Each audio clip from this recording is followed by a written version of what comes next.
Kilalanin ang kasintahan ni Carlos Yulo, si Chloe Angele San Jose, ang kanyang edad, background sa edukasyon, paglago ng karera, at personal na buhay. Nakamit ni Carlos Edriel Caloy Yulo ang isang tagumpay na hindi pa nagagawa noon, nagwagi ng back-to-back gold medals para sa Pilipinas sa Paris Olympics 2024 para sa artistic gymnastics. Ang kahangahangang tagumpay na ito ay naglagay kay Carlos sa elite company, pangalawa lamang kay Hidilyn Diaz, ang isa pang Pinoy na nanalo ng Olympic gold medal, na nagwagi sa weightlifting sa Tokyo 2020 Summer Olympics. Habang ang kanyang mga nagawa ay nagdulot ng malawakang pagbubunyi at pambansang pagmamalaki. Bahagi ng kanyang sistema ng suporta ay nagmula sa kanyang kasintahang si Chloe San Jose. Habang patuloy na dumarating ang mga mensahe ng pagbati at parangal na mga premyo para sa bemedaled athlete, mas malalim ang paghuhukay ng source kay Chloe, isa sa mga haligi ng kanyang buhay. Malawakang tinutukoy bilang Chloe, ang kanyang buong legal na pangalan ay Chloe Angele San Jose. Si Chloe ay 22. Ipinanganak sa ilalim ng tanda ng Aries noong ika-21 ng Marso taong 2002. Ang kanyang zodiac sign ay sumisimbolo sa isang espiritu ng pangunguna na minarkahan ng sigasig at katapangan. Bukod pa rito, ipinanganak siya sa Year of the Horse, isang tanda na nauugnay sa lakas, charisma, at isang adventurous na kalikasan. Sa 5 feet 2 inches, 157 centimeters. Dinadala ni Chloe ang sarili ng may kumpiyansa at kagandahang loob.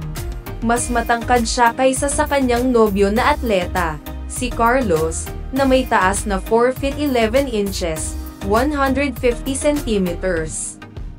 Si Chloe ay nagmula sa Melbourne City, na tinawag na Garden City, na may kaugnayan sa mga halaman at malakas na pag-ulan sa estado ng Victoria sa Australia, na minsan ay ginawa itong isang kanais-nais na lugar para sa pagtatanim.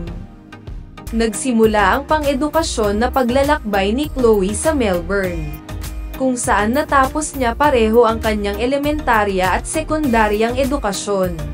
Sa kabila ng ilang ulat sa media na nagmumungkahi na nag-aral siya ng media at komunikasyon sa Universidad ng Melbourne.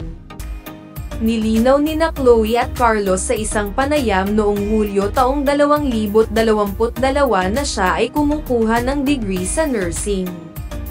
Nag-chart si Chloe ng kurso bilang tagalikha ng nilalaman at influencer ng social media, na may partikular na pagtuon sa fashion, pamumuhay, at paglalakbay. Ang kanyang matalas na pakiramdam ng estilo at nakakaengganyo na nilalaman ay nakakuha sa kanya ng isang makabuluhang tagasunod. Bilang karagdagan sa kanyang trabaho bilang isang influencer, ginalugad ni Chloe ang kanyang mga talento sa musika, nag-upload ng isang tipak ng mga cover ng kanta sa kanyang pahina sa YouTube. Ang kanyang unang single na pinamagatang, Aking Pagmamahal, naganap na nakatuon kay Carlos ay inilabas noong ika-23 ng Enero taong 2021.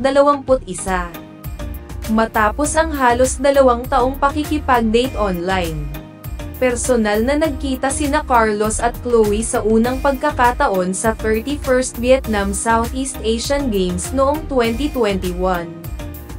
Sa isang eksklusibong panayam sa red carpet homecoming para sa gymnast na ginanap sa Heritage Hotel noong ika-21 ng Hunyo taong 2021.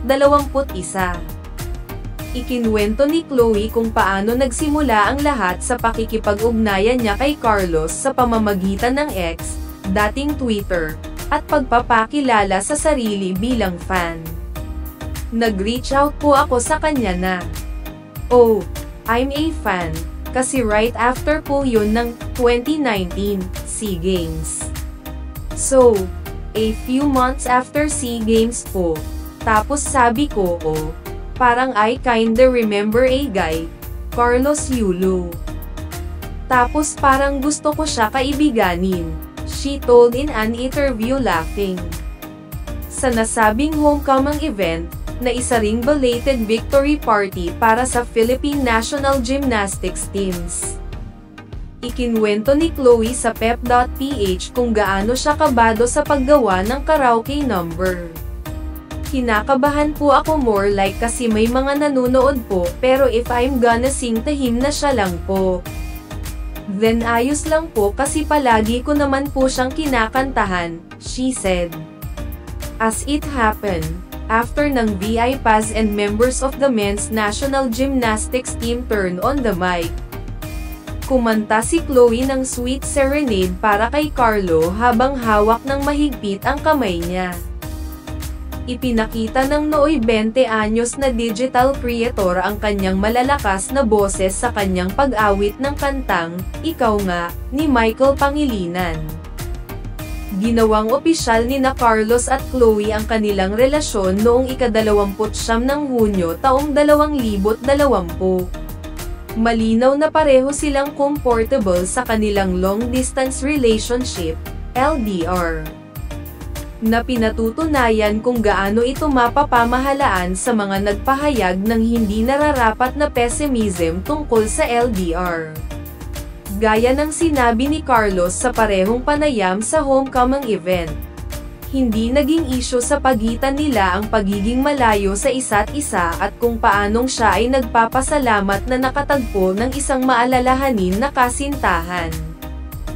Si Chloe ay lahat ng papuri para sa kanyang beau para sa paggawa ng paraan upang pasayahin siya.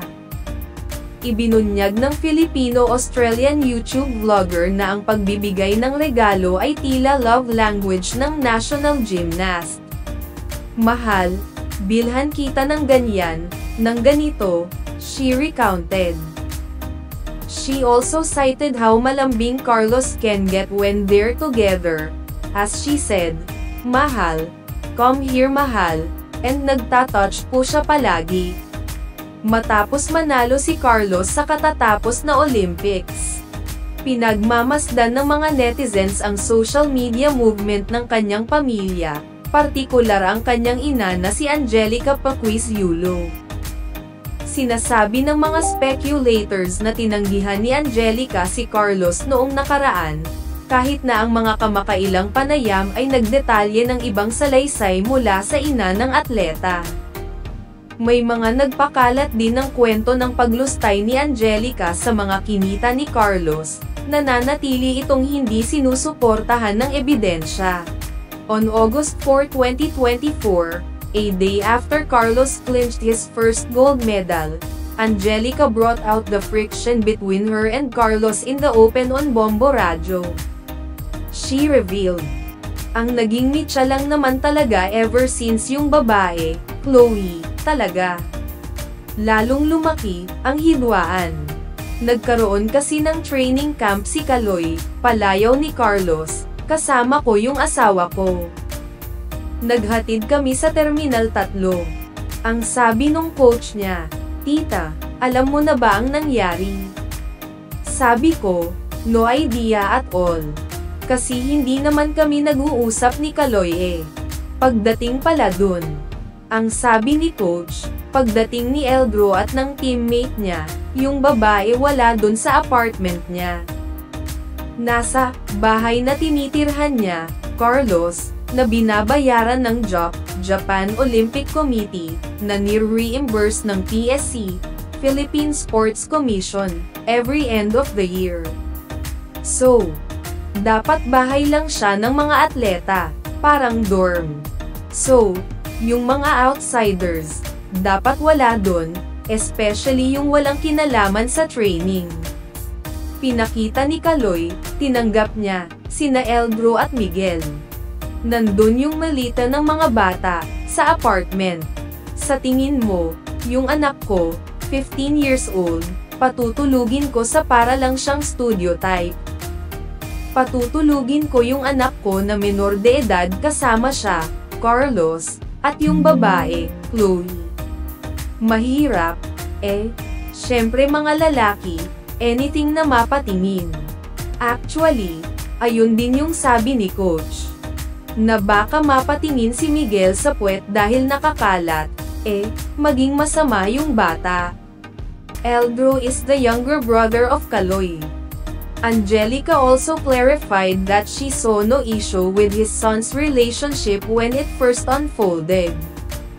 Una, medyo okay pa kami, kasi tumatawag-tawag naman sila dito ni Carlos. Hindi ko rin naman siya masyadong pinapansin nun, she recalled. Noong nagkita kami dito, parang feeling ko inilalayo niya sa amin si Kaloy. Oo, alam ko, gusto nilang magkasama. Gusto niyang makasama si Kaloy, gusto rin siyang makasama ni Kaloy. Pero syempre, kasi pamilya kami. Kumbaga, parang matagal din namin siyang hindi nakasama. Because of pandemic, di ba? So syempre, kung siya gusto rin siyang makasama nung girl, how much more kami na pamilya niya na gusto rin siyang makasama. Even yung mga kapatid niya kasi. Talagang medyo nalulungkot lang kasi sobrang close silang magkakapatid. Pero after nung nangyari, yung ano namin ni Kaloy, parang dumistansya, even yung youngest ko, yung eldest ko. Sobrang malalim yung galit na nararamdaman ng youngest ko kay Kaloy. Chloe, on the other hand, has remained resolute about her civil treatment of the Yulo family.